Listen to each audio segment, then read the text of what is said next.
naman ko sa inyo buhay to ng OFW. Ito makinig kayo. Ang iba dito, hindi lahat hindi lahat. Basta may alam ako. Iwan ko kung dala na ako dyan. Hindi ko alam kung dala na ako dyan, pero basta ako may alam ako. Mga kwento ito sa mga kababayan dito.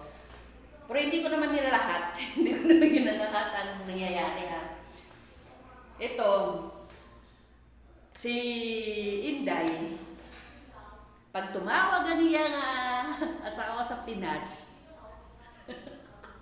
makinig kayo. Pag tumawag ang asawa ni Inday sa Pinas, alam niyo anong ginagawa ni Inday?